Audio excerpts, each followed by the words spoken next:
Hello everyone and welcome back. I'm Duke Silver. Today we're going to be checking out another beta hero. This is Queen of Hearts. So Queen of Hearts' ability is after each combat, your board gets randomized into red and black rectangles or spots. As you can see after our first combat, we got the four red spots and 3 black spots there. So your red spots will give you permanent stats for whatever unit starts the combat on those spots. And the black spots are going to give you negative stats, and those are going to go up, both negative and positive, as you level up. So yeah, I mean, we took the quest unit here on too. That if you buy a bunch of buy royals, if you buy 3 royals, it turns into, or you get a level 2 treasure from the quest. So I was planning on buying that Elaine in the shop there, but I think the sprouts with these red permanent stats scaling spots was just too good to pass up. I mean, even on 2.2, usually it's like that's a little bit late for me to want to take Sprout, but as a pair, and also because we're getting this extra scaling, I think it was a no-brainer. We get a shop full of 3s here, so we have to kind of figure out if we want to sell something or just buy a 3 and roll for like maybe a 1-cost spell or something. But yeah, I decided to sell the quest unit where we haven't found any royals, and the level 2 treasure just doesn't seem that important to me. And getting this pair of plowmen, some permanent stats seemed like a great idea, especially with the blizzard in the shop there. And yeah, as you can see, the plowmen are pretty decent size already. And we're gonna get to pick up a rose in a jar as well as a yellow bark here, which is gonna go really nicely with our plowmen as well as our sprouts. And yeah, you can see just how many stats we're already accruing here. We also get to combine both of them, and yeah, look at that, 2432 on our plowman on 3.2. Like, that's an absurdly strong, huge unit at this stage in the game. I do think I don't know, the numbers probably maybe need to be adjusted for this hero if it's going to go to live. I do think it's probably a little bit too good. It's just way too many stats. We ended up taking the dagger there. Fortunately, the negative stats will not take your units below 0 toughness at least, so they're always going to be on the battlefield there. So we are going to be able to hold the jar there in slot 1 and make use of our dagger anyhow. It's gonna always be relevant anyways with the dagger, no matter how many times it loses stats in that spot 1. But I mean it's red this time, so we'll gain some stats and then lose some stats in that slot probably. I think yeah, it's very easy to just kind of get units that care about having stats onto those red spots, and like you can just kind of pick up units that don't care about stats and then throw them on the black spots, like the jar, yellow bark. These units, they don't care about having stats. Like they're not permanent fixtures on your board. They're just kind of activators for the rest of your units. So like I said, I think the hero power is very easy to sort of I don't want to say abuse, but manipulate, I suppose. We're not really finding much in the way of units here. We're just going to take an item, throw it on the prince there. Still don't have a full board. Not that it matters. Like, I mean, leaving the negative stat spots empty, definitely not the end of the world. Opponent also has a yellow bark, but we make use of it much better. Our fountain pops, and yeah, we're just gonna take the helmet there. Just add some extra stats to slot 1 there. I mean, we've got the 1 duelist at this point, which is like, that's not a ton, but I mean, we're still kind of double dipping on that slot, and the other treasures just didn't seem appealing at all. We're on 4.2. Otherwise, I might consider a Tanuki. There's also a Long John Silver there, but with only 1 duelist, I'm just not super into sort of getting in on that game plan right now, as we're about to go into 5 and probably find something else. I feel like you definitely want a couple duelists when you, or you want to take it like early on 4. To really maximize the amount of like crew members and duelists that you can get to really maximize the value from the Long John Silver. Although Long John Silver is just Sinbad. It's just got a name change, so there's not a Sinbad hero as well as a Sinbad character. We're gonna pick up a Kleck here. There's also a Slimulet in the shop, which I think we are gonna buy as well. That's gonna get us two quest progress per sleigh, with the dagger as well as the helmet. I think I'm very happy to pick up a Kleck. I feel very confident that we're gonna get our sleighs. Our entire back row gets deleted there. Just like too many what do you call it, blizzards, I suppose. So yeah, you can see the size of this plowman. This plowman is really, really large, and not in any small part due to the, I mean, obviously the permanent scaling, but also the food stats that we're getting from being able to tank like opponents' entire boards. So we're gonna get some preserve there, and how about some more preserve? We're done with this yellow bark now.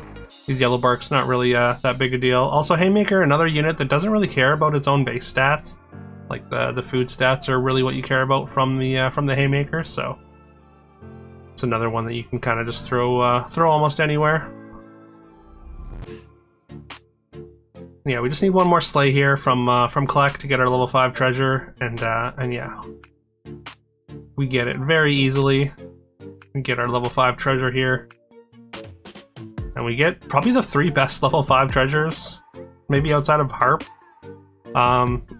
Yeah, we can pretty much pick any direction here. I mean, I guess like we're probably picking between Symbol and Divine Messenger. I mean, Hero Mask is good, but I think Symbol and Divine Messenger are both direction and ways and things that we can build a game plan around. I think Divine Messenger is probably objectively the better choice, but I'm gonna go with the Symbol of Unity just to see if we can do some fun stuff, because if you look at the health and the rest of the lobby, like we are very far ahead of everybody, and I figured I could just kind of do whatever I want and probably be able to close out this lobby. This is on the beta. There's not many live players on the beta. These are all saved boards, I'm pretty sure. So I feel no threat from saved boards. But yeah, we did pick up a Frank's monster there. Of course, that does work with Symbol. It thinks that everything is evil, which is very good. It can get very, very large.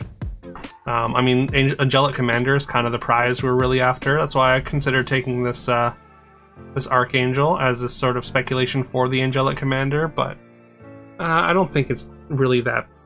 It's not so good that we really need it when we pick up the Angelic Commander. Also, we are going to get a Haymaker triple and get a Hero Helix. That's just going to further amplify the stats we're getting from our board spaces. And yeah, like I said, like we don't care about the stats on any of these black spaces at all, really. So the enhanced stats from the red spaces again is just going to be very good here. And yeah, we're setting ourselves up for. I mean, like ideally, we want to just find Core Fusion. We want to find Angelic Commander first, and then just Core Fusion this Kleck. Or actually, I mean, the Sprout is actually bigger than the Kleck right now, but just Core Fusion one of them, or even both of them at some point, onto the Angelic Commander, and just yeah, that'll make us just absurdly powerful. Where like a Slayer 2 from our front line will be able to give us enough stats to just take over almost any combat.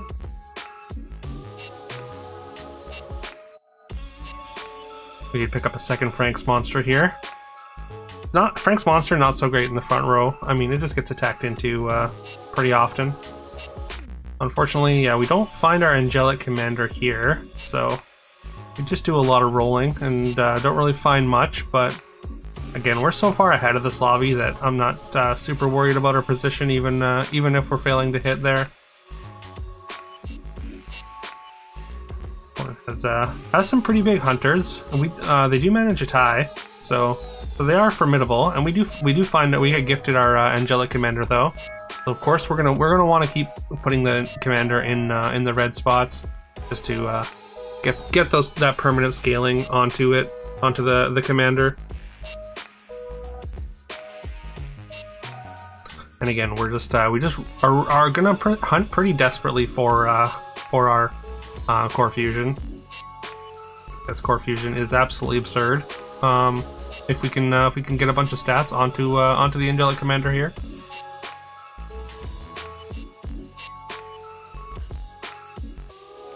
Still have 4 gold left, so I mean we still have a full bench of things that we can sell. So even if we roll down, we can still sell stuff to find things that we want.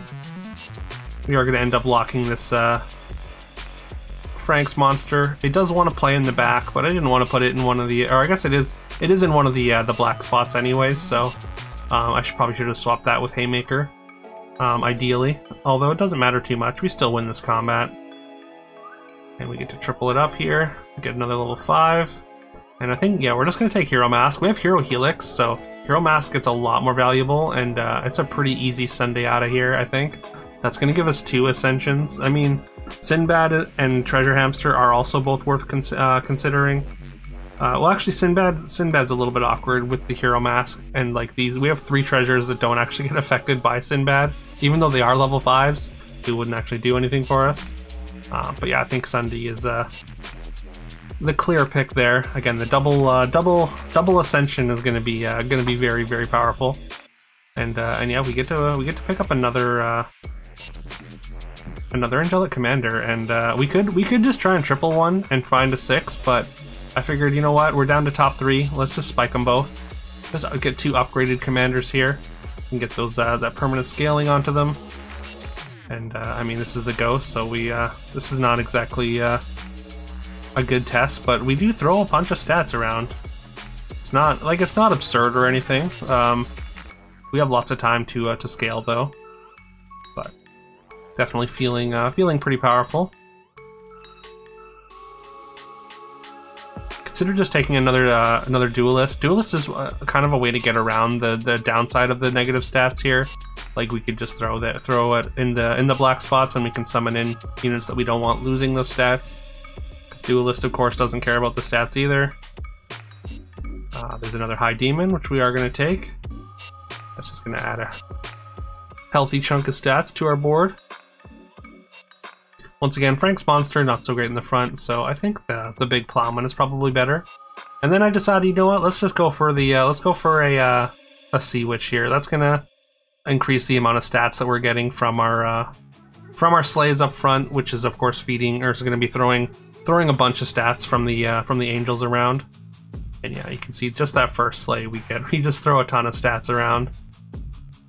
And yeah, Hunters has a problem of they have to play like a bunch of tokens, and kind of they have to build their engine to get strong enough, and yeah, opponent just can't get their engine going fast enough or powerful enough to compete with our double angelic commander board here. But yeah, there we go. That's Queen of Hearts. Queen of Hearts again. I think probably far too good, at least at this point. I don't know if things will get played with, but yeah, just an absurd amount of stats all in just for very little downside, and very easily workaroundable downside anyways.